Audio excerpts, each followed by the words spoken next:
अंतर्गत कहते हैं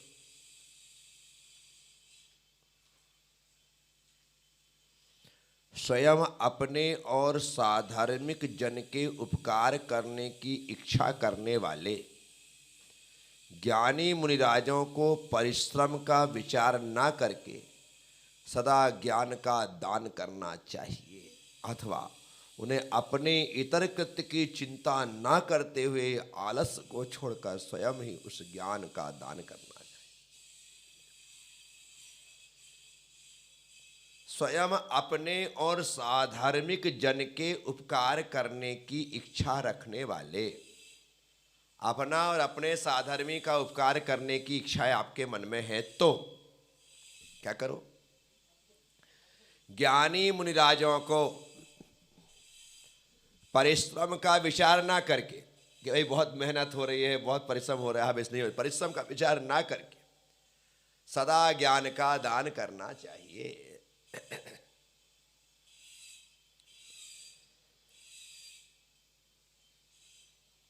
अथवा उन्हें अपने इतर कृत्यों की चिंता ना करके, क्या कहते हैं, आपके दूसरे कोई इतर काम है, दूसरे काम है, उनकी भी चिंता नहीं करना है, ना करते हुए आलस को छोड़कर अब भाई बहुत हो गया, थोड़ा आराम कर लेते, क्या आलस को छोड़कर स्वयं ही उस ज्ञान का ध्यान करना चाहिए। बहुत कठिन काम है, लगातार ज्ञान का दान देना दिया जाता है। लेने वाला योग्य सुयोग्य होना, तो एक व्यक्ति को पढ़ाने का भी खूब मजा है, और लेने वाला सिर्फ ले रहा है कि भाई पढ़ लिया, सुन लिया, ना उसके नोट्स तैयार कर रहा है, ना उसके वो लर्न करना है, पढ़ लिए। तो ऐसे लोगों को, ऐसे शिष्यों को कभी कोई लगातार पढ़ाने की हिम्मत नहीं करता है। जिज्ञासु हो, खूब मजा आता है। क्या समझिए, जिज्ञासु तो उसे पढ़ाने का आनंद ही कुछ अलग है, और जिज्ञासा ही नहीं है, सब पढ़ रहे इसलिए पढ़ रहे, नहीं पढ़ाया गया तो चलो आज तो छुट्टी, मजे आए। क्या व्यक्ति स्वयं व्यक्तिगत रूप से यदि आज स्वाध्याय नहीं हो रहा है सामूहिक रूप से, तो इस समय पर मैं स्वयं का स्वाध्याय करके उसका उपयोग करूंगा। जो पुराना पढ़ाया गया है उसका रिवीजन करूंगा, तब जाकर के मजा आता है। अन्यथा पढ़ाने वाले ने पढ़ा दिया, अपन ने पढ़ लिया, कितना पढ़ा कितना समझा वो तो बात की बात है, ना हमने याद करने की इच्छा की, ना हमने उसको दोहराने की इच्छा की, ना हमने उसको लिखने की इच्छा की, कुछ नहीं किया। तो पढ़ाने वाला कब तक पढ़ाएगा? एक दिन, 2 दिन, 4 दिन देखेगा कि भाई इसमें जिज्ञासा तो इतनी ज्यादा रुचि की पूछो मत। स्वाध्याय का समय यदि 9 बजे, 9:15 बजे है, 5 मिनट पहले ही उपस्थित हो गया। कब उपस्थित हो गया? पहले ही आकर के बैठे, पता लगा स्वाध्याय चालू हो गया, 5 मिनट 10 मिनट बाद पहुंच रहे हैं, आप इसको जिज्ञासा बोलोगे क्या? सिर्फ खाना पूर्ति, वो पढ़ने वाला नहीं। अभ्यास इतना गहरा कि वो ना भूख देखता है ना प्यास देखता है। जो वैज्ञानिक होते हैं, जो रिसर्च करते हैं, वैज्ञानिक होते हैं, रिसर्च करते हैं, भूल ही जाते हैं क्या करते। रामानंद सागर का बेटा है प्रेम सागर,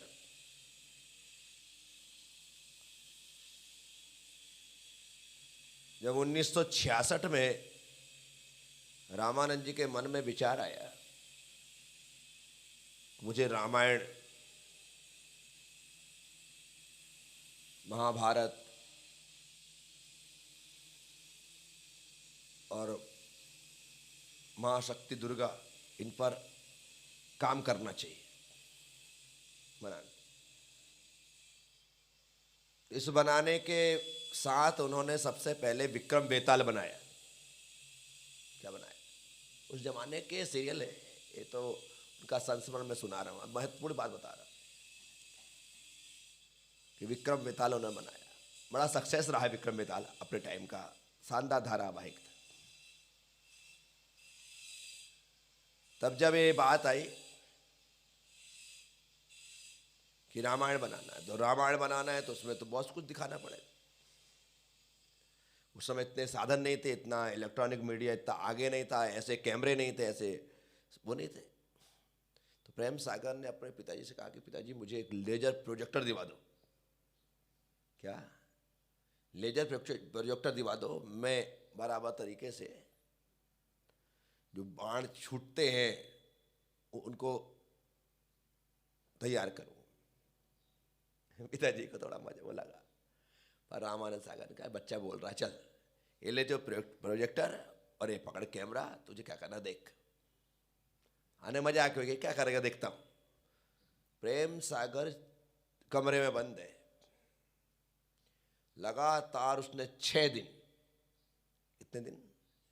6 दिन उस लेजर प्रोजेक्टर के माध्यम से वो तीरों से तीर के टकराने का, वे करने का, एक पूरी की पूरी उसने चीज तैयार कर, पूरी तैयारी की, तब जाकर के वो ये प्रस्तुत कर पाए। मैं कह रहा हूं कि आदमी को यदि कुछ करना है तो नींद का, भूख का, सबका त्याग करना पड़ेगा, पागलों की तरह भिड़ना पड़ेगा, तब जाकर के कोई निष्पत्ति होती है। तो ये वैज्ञानिक होते हैं ना, 8-8, 10-10, 15-15 दिन तक लैब में है तो वहीं पर है, बाहर निकलने की सोच ही नहीं रहे। उन्हीं इसी वजह से ऐसे कैप्सूल्स तैयार कर लिए उन लोगों ने कि यार हमारे खाने पीने के चक्कर में काम डिस्टर्ब ना हो, तो एक कैप्सूल खा लेते हैं, अब 8-15 दिन भूख प्यास लगेगी नहीं, बैठे हैं आराम से कर रहे काम। ये कब होगा? जब आपको जुनून पैदा होगा।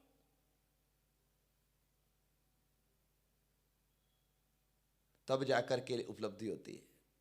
हम सोचे कि हमारे तुम्हारे जैसे लोग ये हासिल कर लेते, नहीं कर सकते। घंटों बैठना पड़ता है, तब जाकर के दिमाग चलना प्रारंभ होता है। आपके पास लैपटॉप तो होगा दिनेश जी? लैपटॉप होगा। लैपटॉप को ऑन करना है तो एक बटन दबाओ तो तुरंत चालू हो जाता है क्या? कि टाइम लगता है? 2-5 मिनट लेता होगा, लेता है ना। हाँ।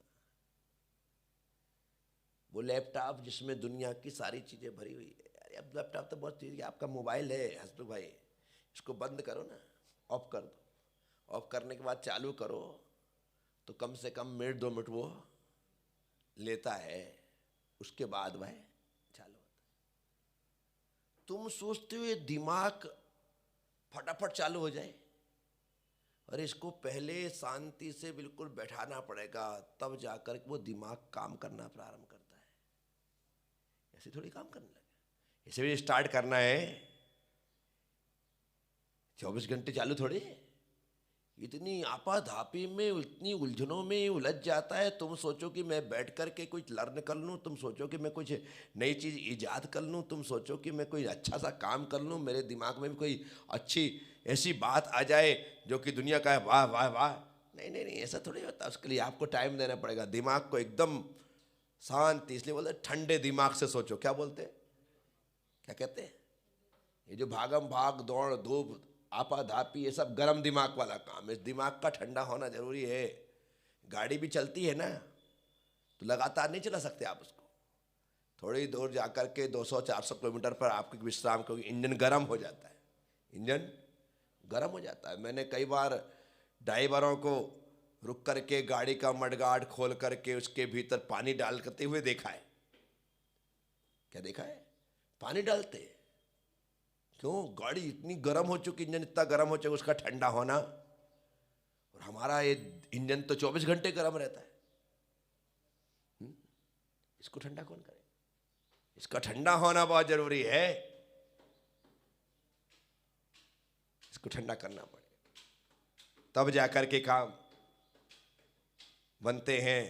और हम ना इसको विश्राम दे रहे हैं, ना ठंडा कर रहे हैं, और सोचते हमारे द्वारा ऐसे कोई काम हो जाए कि मजा आ जाए। कुछ नहीं कर सकते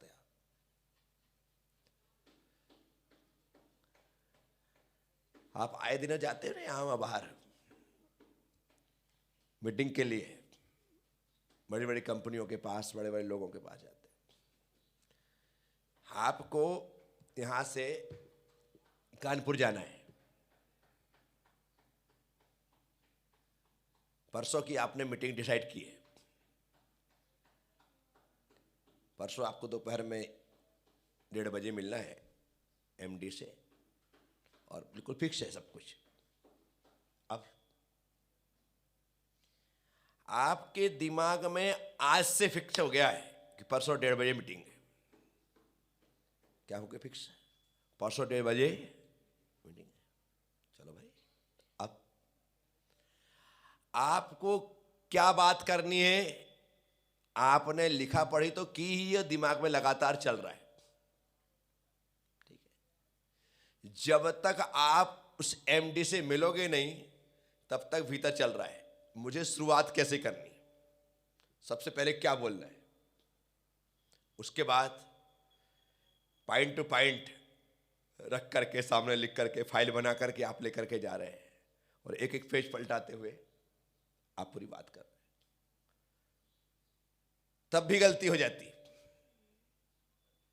तब भी गलती हो जाती है, भूल चूक हो जाती है, कुछ बात रह जाती है, कुछ बात जबरदस्ती अनर्गल बोल दी जाती है, बना बनाया काम बिगड़ जाता है इतनी तैयारी होने के बाद। ठीक है, अभी आप लोगों ने 10 लक्ष्य में प्रवचन किए, क्या किए? अभ्यास नहीं है तुम्हारा अभी, इसी कारण से 10 मिनट बोलने में पूरे दिन भर सोचना पड़ता है।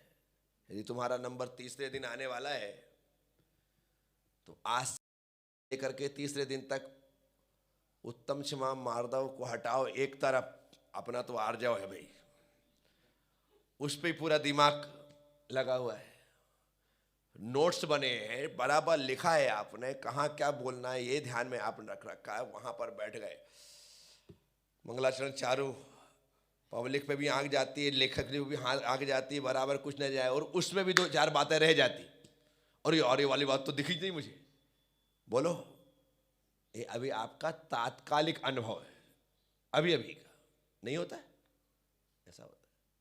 कितना आपने, मैंने बोल दिया कि तुमको प्रवचन करना है, आपने कहा जी गुरुदेव, बोल तो दिया, अब जी गुरुदेव बोला है तो अब आपको उसके लिए जीना है। किसके लिए? प्रवचन के लिए। किसके लिए जीना है? अब आप उस लगे रहोगे। माता जी को एक दिन दिया कि भाई तुम त्याग पर बोलना है, अब पहले जिस दिन बोला उस दिन से ही त्याग पे तैयारी चालू। बोलना कितनी देर? आप तो इसको छोड़ो, ये जो 5 मिनट के लिए मंगलाचरण करते हैं ना महिलाएं, 5 मिनट का मंगलाचरण करना, उनको सांस्कृतिक प्रस्तुति देते हुए 15 दिन पूरा घर ऊपर नीचे कर देती है। बोलो, इतनी व्यवस्था होती तो आपको अपना दिमाग एक चीज पे तो टिकाना ही पड़ेगा, तब जाकर के वह कार्य श्रेष्ठ से श्रेष्ठ हो सकेगा। अभी हम 1760 चीजों में लगा रखे दिमाग को, थोड़ा यहां थोड़ा वहां, तो क्या कुछ भी सिद्ध होने वाला नहीं, कुछ भी नहीं करने।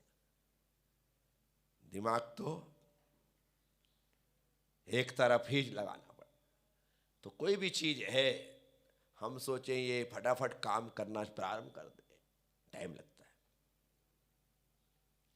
और उस बात को जब हम समझ जाते हैं तो सारे कार्य बिल्कुल व्यवस्थित हो जाते हैं।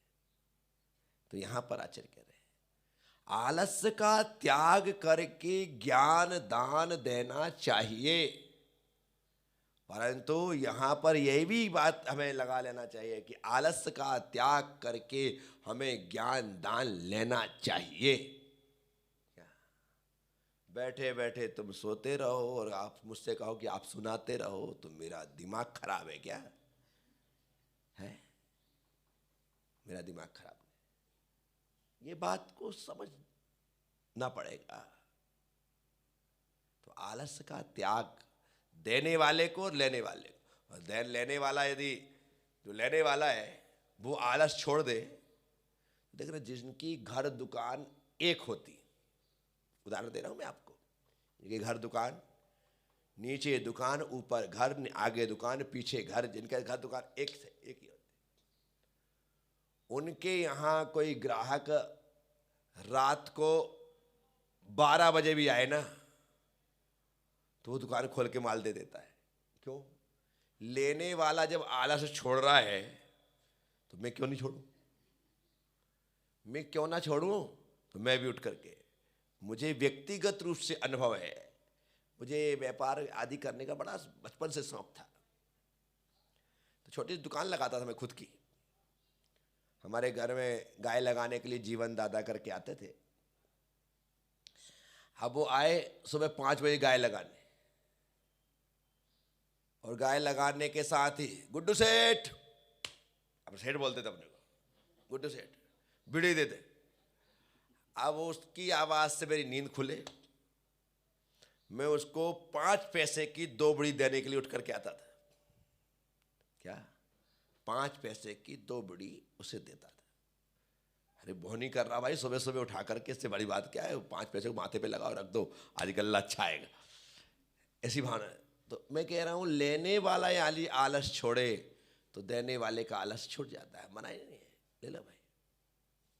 पर लेने वाला ही तैयार नहीं है तो क्या करो? मैं वो माँ तो नहीं हूं कि बच्चे का दूध बोतल में भर के उसके पीछे पीछे घूमता रहूं, ले पी ले पी ले पी ले पी ले पी। नहीं, माँ कर सकती है बच्चे के पीछे पीछे घूम करके पिलाने का। बच्चा सो जाए तो मुंह में ही लगा दे, नींद में पी जाएगा, बच्चा पी भी जाता है, नहीं होता है? पी जाता है।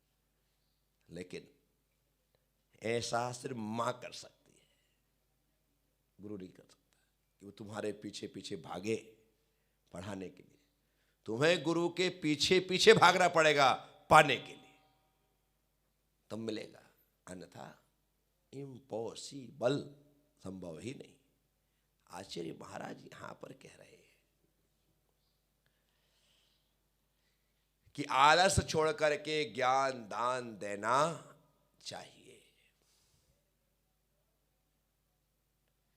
तो मैं आपसे कह रहा हूं, जयसेन स्वामी तो मुझसे कह रहे हैं कि देना चाहिए, मैं तुमसे कह रहा हूं कि आलस छोड़ करके लेना चाहिए। क्योंकि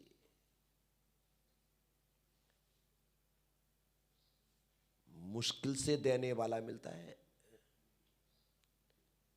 भिखारी से पूछो कितने द्वार पर मांगता है और कितने द्वार से आगे बढ़ाया जाता है और कितने द्वार पर मिलता है, उससे पूछना। सुबह से शाम तक घूमता है तब जाकर के 2 टाइम की रोटी मिलती है। ज्यादातर लोग तो भगा ही देते, चल चल बताया, सुबह से आ जाते हैं काम के न कर्म के, लोग ऐसा बोलते हैं। इसलिए लेने वाले को अलर्ट रहना है, तब कहीं कोई एकाध देने वाला मिलेगा। सब लोग जेब में हाथ डाल के तत्क्षण नहीं देते। कई बार देख रहे हैं आप, एक 10-20 लोगों का ग्रुप खड़ा हुआ है, वहां पर भिखारी पहुंच जाते हैं, बड़े होशियार होते हैं कि यहाँ चलो, यहाँ तो कुछ ना कुछ तो। उसमें भी 1-2 लोग ही देते हैं, बाकी लोग तो देखते हैं भगा देते हैं। ये तो छोड़ो, दोस्त यारों का एक समूह होता रहा धर्मेंद्र, एक समूह होता है, वो तुम्हारी दुकान पे कचौरी खाने आ गए, एक साथ 8 लोग। अब 8 लोग में 4-6 तो यही देख रहे हैं कि पर्स कौन निकाल रहा है, वो 4 को तो निकालना ही नहीं है, वो तो कसम कर ले, एक पर्स लाते ही नहीं, वो जेब में पैसे नहीं रखते कि झंझट ही नहीं है। अब वो 4 तो बिल्कुल खाऊ, वो तो खा पी करके एक तरफ बढ़िया ने हैंडपंप चला के मुंह भी पहुंच लिया। अब तुम जानो, अब वो 4 बचे, उसमें से एक उदार है, वो जेब में सबसे पहले, तो 3 देखते कि पट्टे ने हाथ डाल दिया, पर्स निकाल लिया। फिर वो क्या करें, नहीं नहीं मैं दूंगा मैं दूंगा, क्या बोलते हैं, अरे तू नहीं मैं दूंगा, देना नहीं है, देना, अरे देना हो तो तू ही पर्स निकालता, अरे तू दे मैं दूंगा। ऐसा करेंगे, देगा वही, पर ये 3 लोग मिलकर नाटक कर रहे हैं, नहीं हो रहा है। तो मैं ये बतला रहा हूं, लेने वाले देने वाले, लेने वाले तो 8 मिल गए, देने वाला 1 ही मिला। इतने लोगों में देने वाले कम होते हैं। आप सब प्रवचन सुन रहे हैं ना, 1 2 3 4 5 6 7 8 9 10 11 12 13 14 15 16 17 लोग बैठे, ठीक है। देने वाला मैं अकेला हूं ना, अब लेने वाले तुम, अब 17 में सभी ले रहे, कोई भरोसा थोड़ी है, जरूरी थोड़ी है सभी ले रहे, ऐसा मैं भ्रम पाल लूं। ये सोनू बैठकर सोच रहा है कि कब खत्म हो, ये गोलू सोच रहा है कि कब खत्म हो तो मैं माइक उठा के रखूं, इसको क्या लेना देना। देवी सी सोच रहा है कि प्रवचन खत्म हो, आगे चढ़ाए तो चलो ढोलक बजाए बाहर निकल जाए, है सब लेने के लिए बैठे हैं, कोई जरूरी। साड़ी की दुकान में एक साथ 4-6 महिलाएं झुंड बना के घुस जाती, क्या एक साथ जाती, बाहर से रास्ते से निकलने वाले लोग देखते बाप रे कितनी भीड़ इसकी दुकान में, क्या लगता है उन्हें कितनी भीड़। अब वो 7 गई है ना, उसमें लेना एक कोई है, अब वो भी ले ना ले कोई जरूरी, पसंद आए ना आए, बोल दे कपड़ा अच्छा नहीं है, प्रिंट अच्छा नहीं है, कीमत ज्यादा है, मेरे तो बजट ही नहीं है इतना, क्या कर लो। बाहर वालों क्या दिखाई दे रहा है, गजब की भीड़ है भाई, क्या दिख रहा है, गजब की भीड़ है भाई, इसकी दुकान के सामने मैं जब भी निकलता हूं कभी मैंने खाली नहीं देखा। यहां पर आप तो 17 लोग बैठे हो, 18 लोग, गोलू गिना नहीं था, 18 लोग बैठे हो, ठीक है। यदि 1000 भी बैठ जाए, 5000 भी बैठ जाए और लेने वाला कोई नहीं, तो क्या फायदा बताओ। देने वाला दे रहा है तो लेने वाले को देने वाले से ज्यादा उत्साह पूर्वक लेना चाहिए, उससे ज्यादा। आजकल मैं लोगों को देखता हूं, कोई गिफ्ट देता है ना तो कई लोग ऐसा मुंह बिगाड़ करके लेते हैं, ऐसे लेते हैं जैसे शीतल दीदी, उसमें मैं तो खुला खुला बोलता हूं, अभी कुछ देना तो नहीं नहीं मुझे नहीं चाहिए, ऐसा मुंह बिगाड़ेगी, मुझे नहीं होना। सामने वाला कितना भाव से दे रहा है, एक टूटा फूटा सा पेन और पेंसिल भी देना तो इतनी खुशी होकर के लेना चाहिए कि मुझे तो आज दुनिया की दौलत क्या जन्नत ही मिल गई। सामने वाले को खुश रखने के लिए हमें तुरंत उसके एक्सेप्ट करना चाहिए, ठीक है। सामने वाला इतना, आज की तारीख पहले क्या होता था ना सुनील, आप कहीं बाहर जाते थे तो अपनी महिलाओं से बच्चों के लिए कुछ ना कुछ लेकर के आते थे। आजकल ये परंपरा खत्म हो गई। क्यों खत्म हो गई? आप कुछ लेकर के आते हो तो पत्नी कहती है आप लाते क्यों, आपको तो समझ नहीं पड़ता है, आप पे कोई चीज़ है क्या, जब नहीं बनती है तो पैसा ही बर्बाद कर दिए, मैं तो छूऊं भी नहीं। क्या बच्चे ऐसा बोल देते हैं।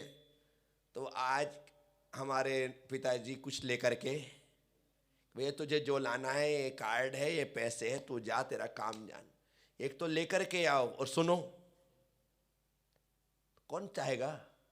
नहीं, कोई गिफ्ट दे रहा है तो गिफ्ट की कीमत भले 2 आना हो, लेकिन उसको आनंद ऐसा जताओ कि तुमको 16 आना का आनंद आ गया है, तो गिफ्ट की कीमत बढ़ जाती है, उसका मजा ही कुछ अलग हो जाता है। ये हमेशा ध्यान रखो बेटा, कभी भी आप ऐसा कर रहे हो तो सामने वाले की उपेक्षा कर रहे। उसने कितना सोचा होगा कि मैं वहां पर जाऊंगा, ऐसा मिलूंगा तो मैं उसे गिफ्ट दूंगा, और तुमने ऐसा मुंह बिगाड़ा तो सामने वाले का तो मूड ही खराब हो गया। जिंदगी में कभी नहीं, किसी व्यक्ति की भावनाओं को हमारे द्वारा ठेस ना पहुंचे, इस बात का ख्याल रखना चाहिए। चीज कैसी भी हो, गिफ्ट की चीज है। हमारे हिंदी साहित्य में कहावत है, दान की बछिया के दांत नहीं गिने जाते। क्या? दान की बछिया के दांत नहीं गिने जाते, क्योंकि गाय भैंस की जो पहचान है वो दांतों से होती है कि कितने दांत हैं। दांत से उसकी कीमत है। किसकी कीमत है? दांत। खरीदने के पहले किसान दांत देखता है कि कितने दांत की, उसी हिसाब से लगता है कि ये छोटी है, इसकी उम्र इतनी है, इतने बार जनेगी, इतना होगा, वो सोच करके लेता है। आपको पता नहीं होगा ये बात, लेकिन ये नियम में दान की बच्चा के दांत नहीं देखे जाते। तो इसी प्रकार से दान में मिलने वाली, गिफ्ट में मिलने वाली, भेंट में मिलने वाली, उपहार में मिलने वाली चीज कैसी है ये महत्वपूर्ण नहीं है, उपहार है ये महत्वपूर्ण। अमूल्य हो गए। सामने वाले की इसके भीतर भावनाएं भरी हुई। क्या भरी हुई है? इसमें गिफ्ट नहीं है, भावना है। इसलिए आज की तारीख में ना कोई गिफ्ट ला करके देता है ना, पैक करके लाता है, वो चाहता है कि जिसे दिया गया वो मेरे सामने ही खोले। क्या चाहता है? मेरे सामने ही खोले। क्यों? क्योंकि वो आपके चेहरे को देखना चाहता है कि नहीं खुशी हुई क्या नहीं हुई। आपने ले तो लिया लेकिन खोला नहीं, तो उसको लगता है यार क्या मालूम उसको अच्छा लगेगा नहीं लगेगा वो। तो आप एक बार सामने खोल लो और अपनी इस्माइल दे दो, एक बार भाव ऐसा बोल दो कि मजा आ गया, क्या चीज लेके आए हो? तो मैं तो लेने ही वाला था, मेरी तो इच्छा थी कि बस एक लेकर के आऊं, आज आपने ला दिया। बस उसके पाई पाई वसूल हो गई उसकी। क्या हो जाती है? ये व्यवस्था है, व्यवहार है। क्या है? कभी मुंह बिगाड़ करके लेना नहीं, और कभी मना करना नहीं। देने वाला दे रहा है, ले लो, भले आप 2 दिन बाद दूसरे को दे दो, कोई टेंशन नहीं। वो तुम्हारे यहाँ पूछने आने वाला नहीं है कि तुमने उपयोग किया नहीं किया। आज की तारीख में तो बहुत अच्छा समय आ गया है। आपको कुछ टी शर्ट दिए ना, तुरंत पहनो, एक फोटो खिंचवाओ, उसको भेज दो। क्या सामने वाले लगता है मेरी चीज पहन ली, हो गया काम। बहुत खुशी होती है। तो देने वाले को खुशी देना है, दुख नहीं देना है, इग्नोर नहीं करना है, उपेक्षा नहीं करना है, तो आप जीत गए। इस तरह से ये थोड़ी सी बात यहां पर आई है कि देने वाले को आलस छोड़ करके दान देना चाहिए, तो लेने वाले को उत्साह पूर्वक लेना चाहिए। क्या? देने वाले को आलस छोड़ करके देना चाहिए और लेने वाले को उत्साह पूर्वक लेना चाहिए। ऐसी कीमत हो जाती है ना कि पूछो मत। तुम यहां आए, ये बसंत जिस दिन से इसने नाम लिखवाया कि मैं हर गुरुवार को आऊंगा, एक भी गुरुवार का नागा नहीं किया। एक भी गुरुवार बराबर लिखवाया है, तो गुरुवार को आना है मतलब आना है। बराबर आता है, 10 12 11 तक रहेगा, फिर जाएगा। ये आता है, मैं सीधे बोलता आज गुरुवार है क्या, तो क्या बोलता है? गुरुवार गुरु के द्वार पर, ऐसा बोलता है। तो क्या यदि इतना बोल दिया तो सामने वाले का क्या लगा? उसकी थकान उतर गई, उसका आना सार्थक हो गया, सार्थक हो जाता है। इतने में तो हो गया, और चाहिए क्या? यहां पे आकर के धर्मेंद्र जी आधे घंटे से बैठे, अपन ने देखा ही नहीं, इस्माइल ही नहीं थी, कुछ पूछा ही नहीं। तो आदमी क्या सोचता है कि नाराज है महाराज से। क्या सोचता है? कोई तो बात है, इसलिए देख ही नहीं रहे, बोल ही नहीं रहे। नहीं, ये व्यवहार है। घर में आए हुए व्यक्ति का स्वागत आप हाथ जोड़ करके करो, आंख मिला करके करो, हाथ मिला करके करो, उसे बिठा करके करो, उसे खिला पिला करके करो, ये आपके ऊपर है। लेकिन कोई आया है तो कितना सोच करके आया कि आज मुझे तुम्हारे यहाँ चलना है, और वो तैयारी कर तुम्हारे यहाँ आए। जैसे ही आए तुम्हारे घर में, अरे यार हम तो जा रहे थे, आपने क्या बोल दिया? कोई बात नहीं, कोई बात नहीं, हम बाद में आएंगे, हम भी जाते हैं, हमको दूसरे स्थान पर। अब सामने वाला बोला हमको दूसरे स्थान पर नहीं। कभी कोई तुम्हारे यहाँ पर आए और तुम जा भी रहे हो और तुम्हें लगता है कि मेरा जाना इतना महत्वपूर्ण नहीं है, अभी तो मैं निकला भी नहीं, तो घर ही आ गया ना, तो आप रुक जाइए, उसे एहसास मत होने दीजिए। अंदर जा कर के जिसके यहाँ जा रहे थे फोन लगा दो कि आज तो मैं नहीं आ पाऊंगा क्योंकि घर में गेस्ट आ गए हैं, पर फिर प्लान बनाते हैं। क्योंकि जो आ गया है ना उसे इग्नोर मत करो, उसे इग्नोर नहीं तो उसे बहुत तकलीफ है। आने वाले समय में फिर वो आने के लिए विचार करेगा कि जाऊं कि ना जाऊं। इसलिए आज की तारीख में ना तुम खाने के लिए पीने के लिए मत पूछो, लेकिन तुमने सिर्फ कैसे हो इतना ही पूछ लिया ना तो सब कुछ पूछ लिया। क्या बड़े दिन बाद दिखाई दिए, क्या बात है, कहाँ थे अभिषेक? तुम तो रोज आ रहे थे बेटा, हैं? 3-4 दिन से दिखे नहीं। गुरुदेव रायपुर गया था। अच्छा अच्छा अच्छा, कोई बात लो, हो गई खुशी। इतने तो पूछना है, लेकिन इतना भी यदि नहीं पूछा जाता है तो आपके भीतर व्यवहारिकता नहीं है। ये व्यवहार का होना बहुत जरूरी है। तो मैं कह रहा हूं, देने वाले को आलस छोड़कर देना चाहिए, तो लेने वाले को उत्साहपूर्वक लेना चाहिए। क्या ये आचार्य जयसेन स्वामी इस दान फल प्रकरण, ज्ञान दान फल प्रकरण के अंतर्गत इस बात को कह रहे हैं कि आलस छोड़ करके ज्ञान दान देना चाहिए। तो मैं कहता हूं तुम्हें आलस उत्साहपूर्वक लेना चाहिए। मुझे देने में कोई तकलीफ है ही नहीं। लेने वाला यदि खुशी खुशी लेता है तो देने वाला भी खुशी खुशी देता है। बोलो महावीर भगवान की।